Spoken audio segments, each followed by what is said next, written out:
My name is Madison Barra, and welcome to my podcast, where it's all about teaching you how to lose weight, keep it off, and actually enjoy the process. I've lost over 70 pounds, and these are the failures and lessons I've learned along the way. Hope you enjoy and subscribe.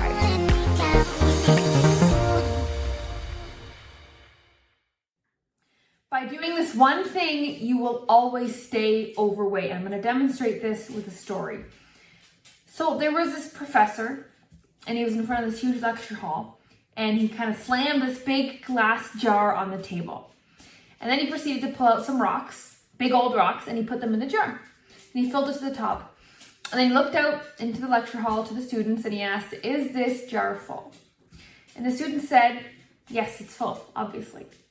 And the professor, he then proceeded to put pebbles into the jar. And they started to settle in between the big spaces of the big rocks.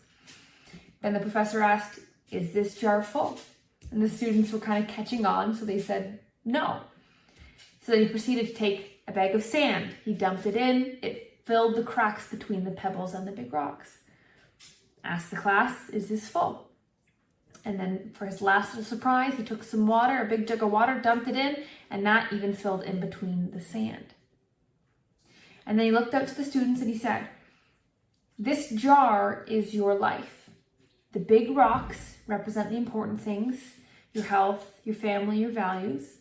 The pebbles represent the other important things, but that aren't urgent, your social life, your career, your hobbies.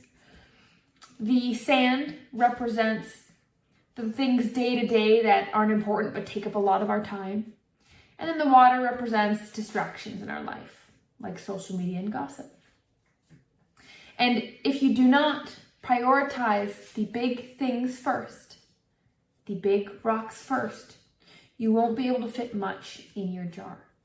See, if you filled that jar with sand first, you couldn't fill the big rocks in, the pebbles or the water." And so the moral of the story here is, if you do not prioritize the big rocks in your jar first, you won't have time for anything else, and nothing else really matters. There is no more noble of a cause than being the best version of you, because that is number one. You can't help anybody else unless you help yourself first. You are number one, not your husband, not even your children, which might sound crazy. But the thing that's going to keep you overweight forever and stuck is if you keep prioritizing the pebbles, the sand, and the water in your life.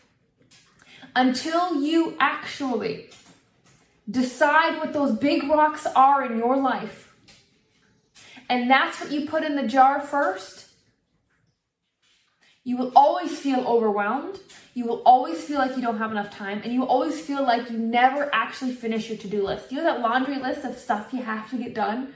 Like boom, boom, boom, boom, boom, like so much to get done, and it never gets done, because when you cross off one thing, you add like 5 different things, more things, right? And so until you realize that nothing on that list matters, if you are not healthy, if you are not the best version of you, you're not going to be able to keep up with that list for very much longer.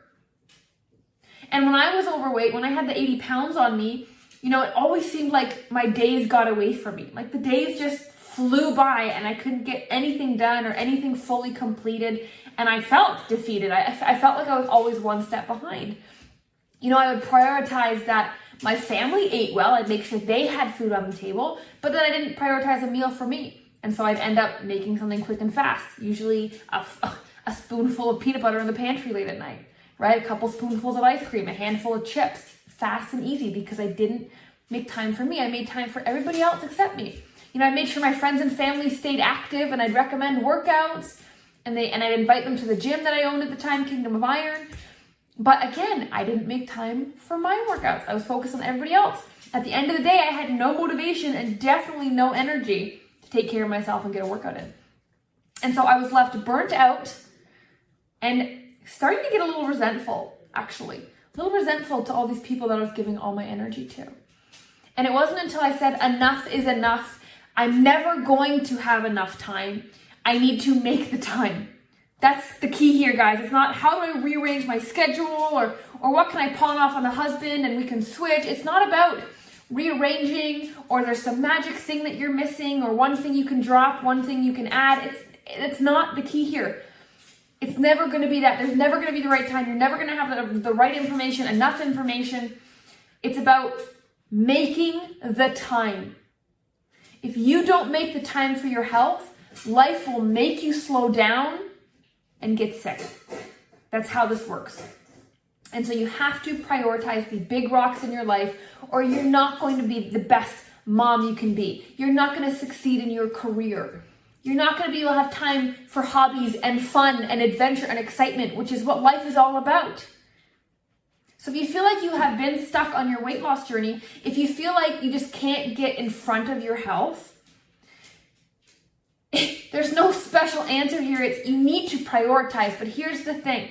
I used to think that meant going all in and being perfect, right? I used to think that meant every single day, I need to make time to go to the gym. I need to meal prep for hours. I used to think it took a lot of effort and time to do that, which I wasn't willing to do because then I'd have to give up all the other things, right? I couldn't take care of the kids as much as I wanted to. I couldn't take care of my husband as much as I want to. I couldn't do all the things that I had to do because I had to get healthy. But you don't have to sacrifice being your best self, getting healthy and losing weight, and then dropping the other things, right? Because that's just as bad, right? We're living in two extremes, and we want to find balance because that's how we find sustainability, and we don't just start another fad diet and fall off and then bang our heads against the wall because like, why did we put all this effort in? Now we have no results to show it. Maybe we just wasted a bunch of money, a bunch of time, and you still don't fit into the pants. You still don't like taking pictures. You're still not confident when you stare in the mirror. You're still going to wear a cover up at the beach. Like, it's exhausting. It is exhausting. So you need to, from this moment on, prioritize the big rocks, your health. Everything else will fall into place. It will fall into your jar of your life if you do that.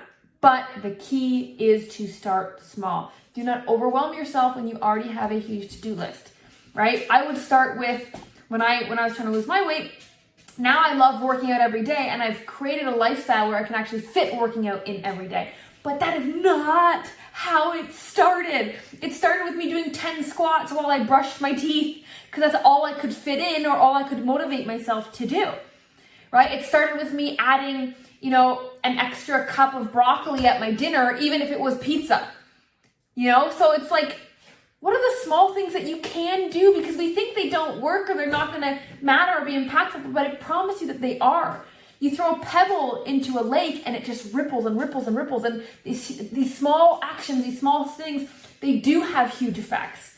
And we forget that. And I am here to remind you that no matter how small of a step you make today, the second, it will pay off and it will accumulate. And 1 year from now, you could build everything up so that you don't even recognize yourself. You don't even recognize your body, your life. You have the dreams become a reality. You're that girl. You're that girl. Or that woman.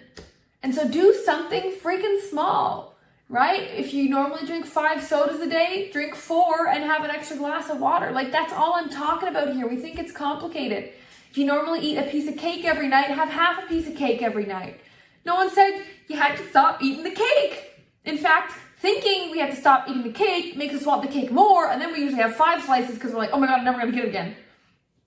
Oh my God, I'm going to start being super strict on Monday because I have to lose 10 pounds in 2 days before my friend's wedding. Like, it's just, it's exhausting, and I don't want you to go through that anymore because it's not that complicated, and we're almost doing it to ourselves, Like, if you just breathe, make a few little tweaks, and then remember that it's about always prioritizing the big things. It's not about perfectly prioritizing the big things right now. It is imperfectly prioritizing your big things from now until forever. So take that thought with you and decide, what can I do today that shows me I'm fitting the big rocks in my jar first. If you found this podcast valuable, I hope you can leave a 5-star review. And if you want to learn more about how to lose weight fast and for good, visit Tremera.com. Thank you for listening, and make sure to subscribe so you don't miss another episode.